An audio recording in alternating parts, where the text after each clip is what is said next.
What's up, addicts? Welcome to the Fantasy Addiction Network. In this video, we're going to talk about Teddy Bridgewater and look at his potential fantasy outlook for 2020. Before we get started, hit that subscribe button for more videos like this one, and let's get into it right away. Now, tons of change to the Carolina Panthers. Obviously, letting go of Ron Rivera, bringing in Matt Rule from Baylor, and also bringing in Joe Brady, the offensive coordinator that helped the LSU Tigers go on that historic run of offensive production last year with Joe Burrow there, and bringing in a entirely different cast of offensive mindsets. Also bringing in a brand new quarterback, letting Cam Newton go. Obviously, now we know he went to New England, but bringing in Teddy Bridgewater after being the backup to Drew Brees in 2019, we did at least get to see a little bit of what Teddy Bridgewater still has in store for us based on the way he was able to play effectively the same type of game that we saw from Drew Brees. He wasn't ever as prolific for fantasy, but he was able to maintain a spotless record for the Saints. And I mean, there's a reason for optimism for what Teddy Bridgewater can do in Carolina. So let's begin just by looking at the numbers alone, and then we'll get into some more speculation as we go on. So finished last year with 1,370 passing yards, 9 passing touchdowns, and only 2 interceptions, only 39 rushing yards. So don't assume that Teddy Bridgewater is a rushing quarterback. He really hasn't been ever since that devastating knee injury that he suffered multiple years ago. So obviously this was done in the 6 games that he played, 5 of which he started, 1 of which he came on in the middle of the game that Drew Brees had gotten injured. So he finished with 92.5 fantasy points, but that's not really relevant. He finished with 15.5 fantasy points per game, which was only 21st from weeks 2 to 7. Again, as we said, not very prolific from a fantasy perspective. He had one really good game against Tampa Bay where he threw 4 touchdowns in a single game. Had one game that he started, they didn't score any touchdowns. Game against Dallas, but a game in which they still won.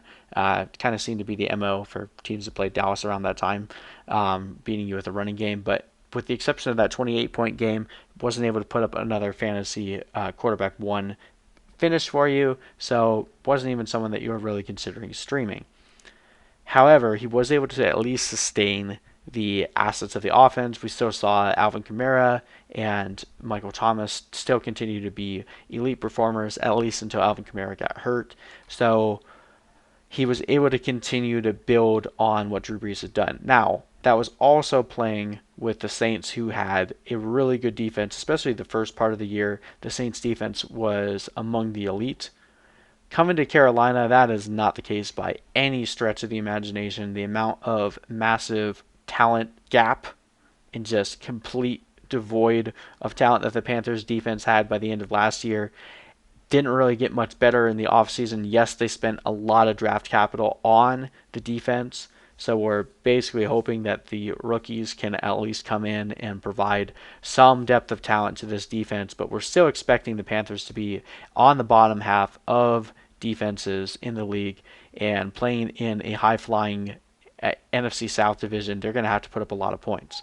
So the situation is a little different heading from New Orleans to Carolina, to expect there to be a bit more volume for Teddy Bridgewater in Carolina. Some other things to note: a lot of people refer to Teddy Bridgewater as check down Teddy. Yes, he does keep the ball close to the line of scrimmage, but on the deep ball throws that he did make, although there weren't a ton of them, he was actually the 4th most accurate deep ball passer last year, coming in with a 46.7 deep ball completion percentage. He had a 7.8 accuracy rating, which was number 2 in the NFL, just behind Drew Brees. Adjusted yards per attempt last year was 7.1, which was still 12th amongst quarterbacks. Had a true completion percentage of 76.4%, which was 4th best among quarterbacks, and a true passer rating of 101.8, which was still in the top 10.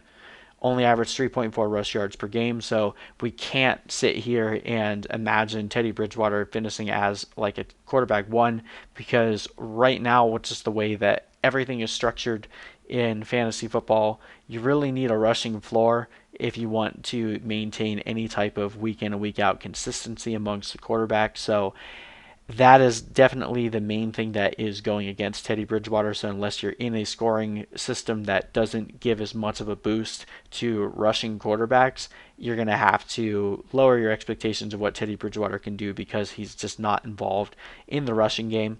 And then obviously finishing with 10.1 fantasy points per game, not very good. We did mention, obviously, when looking at just over the weeks that he started, it was 15.5, so that's a little less relevant, but still 15.5 wasn't anything that you'd be super happy about.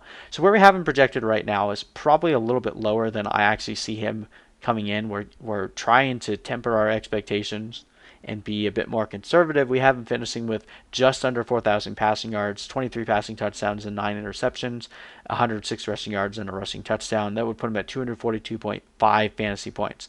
His upside can't be higher than a 3 because of his lack of ability in the run game. Even hitting 100 rushing yards would actually be kind of a surprise for us, but we're trying to project based on where we see this offense going. So could hit anywhere between 50 and 150 rushing yards, but that's nothing to really be excited about. Now, whereas upside does come in is I wouldn't actually be surprised if he was able to come closer to a 30 touchdown ceiling. Hitting over 4,000 passing yards could definitely be a thing.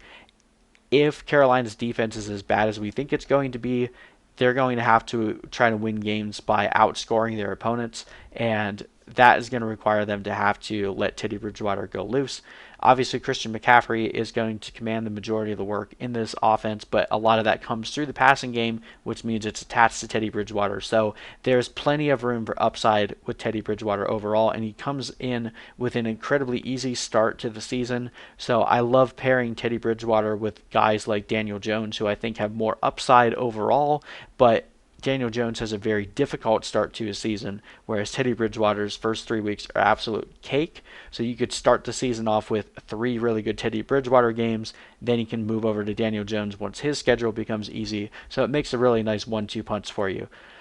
So all in all, the fact that Teddy Bridgewater is going undrafted in most redraft leagues and you can get him incredibly late in best ball drafts, I like him a lot this year. I think, especially in a Superflex league, you're going to want to prioritize him a little bit more than some of the other guys that are going around him because he does actually carry a decent amount of upside, especially if you're playing in a 6-point touchdown passing league. I think that brings his upside up a bit more, just with the expectation of potentially being able to hit closer to that 30 touchdown mark. He has a really good core of receivers, and obviously Christian McCaffrey gives him a very strong offensive core. And just again, with the expectation that if Joe Brady is able to find the strengths of Teddy Bridgewater, very similar to the way that he was able to turn Joe Burrow into an absolute superstar, I'm not expecting a similar statistical output from Carolina that we saw from LSU last year, but good things should be on the horizon for Carolina. So all that being said, I think Teddy Bridgewater is a value this year, someone that you can grab with the last pick of your draft and be happy with for the first couple weeks, and maybe ends up turning into someone that you're happy with starting for the rest of the year. I mean, nobody would have imagined Ryan Tannehill being a league winner last year, but I think if we're going to place our bets on who could be the most underrated quarterback that finishes as a top 12 guy by the end of the year, I think Teddy Bridgewater should be in the top tier of guys that fit that bill. So anyway, thank you guys so much for watching. Going to continue breaking down the Panthers in our next video. So hit that subscribe button for more content like this. Hit us up in the comment section with any questions or thoughts, and we'll see you guys in the next video.